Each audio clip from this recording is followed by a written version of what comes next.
And once that is in place, we can work with the government. So for example, if the president is keen, we can work with him. We can create, a program where we can provide, guarantees for pension funds to invest in youth entrepreneurship, in venture capital.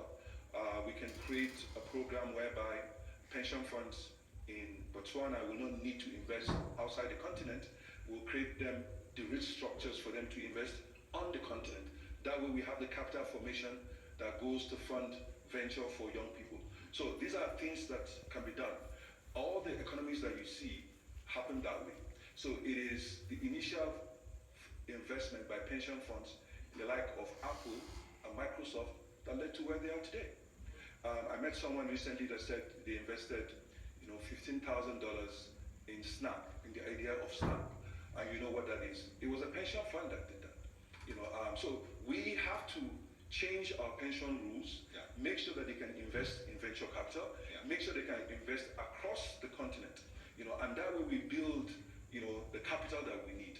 Then we also need to be intentional about capitalizing our banks. We have to capitalize banks locally, give them a hard bar, of what they can invest in, and then they will mobilize the capital, and then they will invest. If you don't have local banks or domestic resources, there can be no development. We need to also think about how we are, I would say, emphasizing reserves for payment of imports. No, we should have reserves to pay for investments. Invest in infrastructure, invest in capitalizing, local banks, regional banks for investment across the continent. Sure. Thank you for that, and I'll ask the President to respond perhaps to your suggestion about what you could do to try to raise capital in Botswana and other African countries. But I wanted to ask, are you seeing any evidence? Do you have any examples around the continent where you are beginning to see governments that think like that are actually thinking outside the box, besides simply saying, we're going to worry about the policy environment and then we're going to leave it there? Yes, we do. And I'll give examples. So in Nigeria, there was a pension reform that had a move to contributory pension schemes. And there was a process to license local pension fund administrators. There was an asset allocation that was given to them. First, it was government bonds, listed equities, and then we engaged with them to tell them that, look, if you don't create a rule for investments in infrastructure, investment in private equity, investments in venture, your pensioners will have to buy generators and diesel, when they retire. So you need to create a program for investments in infrastructure on a long-term basis. You need to create a program for investments in industrialization that creates quality jobs for people, for the children of your pensioners. So they agreed and they created a window for 5% investment in infrastructure equity, 15% allocation in infrastructure bonds, and 5% allocation in private equity and venture capital. On the back of that, we joined together with the Sovereign Fund, Sovereign Investment Authority of Nigeria, to create a company called InfraCredit that was providing guarantees to these pension funds to invest in infrastructure and industrialization. Sure. So we were able to move from the local banks just doing 1, 2, 3 year money to making investments of 10, 15, 20 years. Sure. So it is possible, and it can be replicated. We're having conversations in Kenya now. This morning I had conversations with the government of Angola, and they're all thinking about how to replicate this structure. So it is possible. Yeah, I want to come back to you and give you an opportunity to talk about your big baby that you have just launched. I think we've all watched with excitement as you met President Joe Biden and you spoke about the Lupita corridor. But Mr. President, you had some of the ideas that he has. So I wanted to say to you, respond if you like, and also I'm giving you the opportunity to say to investors who may well be listening now, sell Botswana if you can in terms of investments that you would like to see funded and that you'd like to see investors come in for in Botswana and create jobs for local people and opportunities for entrepreneurship. Thank you very much. First let me accept your invitation. Let's call it a challenge. Yeah. Thank you, sir. That you want to work with Botswana to bring about some institutional redesign of the financial space.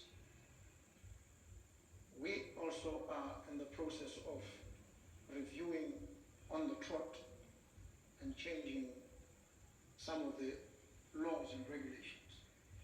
We have laws that say a certain percentage, which is started off as I think over 80%, was reduced to 70% of the pension funds must be invested outside the country. And so we are in the process of trying to go that route. And I think with your experience and expertise and the money. work that you are doing, we should be able to progress fairly rapidly in those regards. Botswana has a very stable environment, very safe, very convenient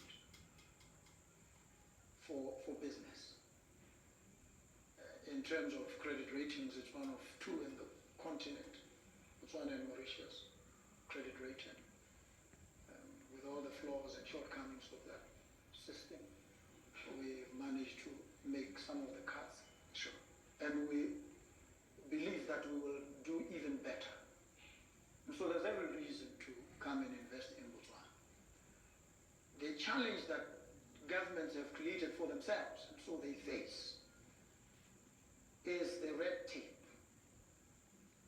The time lag between when ideas come forth and when they can be translated into some concrete action and deliverables. And these actions and deliverables sound in human life, sometimes in human tragedy. They sound in the marginalization and exclusion of young people and women. So we want to make sure that we close the chasm between word and deed in order to ensure that we bring young people into the fold as quickly as possible. Sure. And so we trust that we will work together. I'm extremely excited at the prospect. And Finally, Minister, before we leave. it falls squarely with what we are currently engaged in. And I'm going to follow up that story, Your Excellency, I can assure you. Absolutely. I'm going to Actually, Boholo is a good friend of mine, so I can yeah. also just talk to her. Yes, See how please do. Leila, if I can come to you very quickly, and I'm going to combine two questions really for you. One is around this green finance that we've been talking about. Maybe just share very quickly, if you can, just how that would work and whether the continent is suitable for that type of finance. And then, lessons from abroad. I saw a recent research report from the World Federation of Exchanges where they were talking about how capital markets can be used to catalyze growth on the continent. And they show that actually in developing countries, it's not as good as it is in developed countries. How do we fix that? Indeed. So the report done by the World Federation of Exchanges indicated, it analyzed the effect of growth on the exchange and vice versa. And it indicated that in emerging markets, it's unidirectional, that effect, and in developed markets, it's bidirectional. So the economy grows the exchange grows the economy. The purpose of an exchange is twofold. Firstly, to ensure that there is access to capital, and Samana really explained this very well.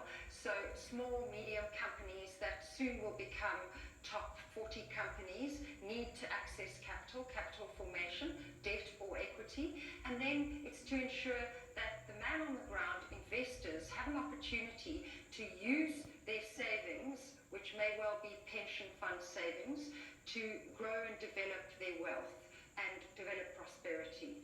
Now, the problem in emerging markets is that we don't see that connection. And one of the things that affects that is that the external investors' perception of a country will determine whether they invest in that country.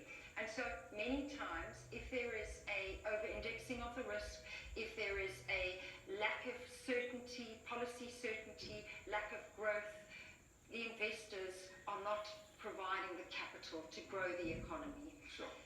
I'll switch now to the second question Green finance, that you asked about, and that is really about the green economy, and that's one of the solutions. So, of course, all the solutions that could solve that first problem is making sure that there is credible systems, credible regulation, regulation that in a time of crisis can be relied upon and can be consistently approached.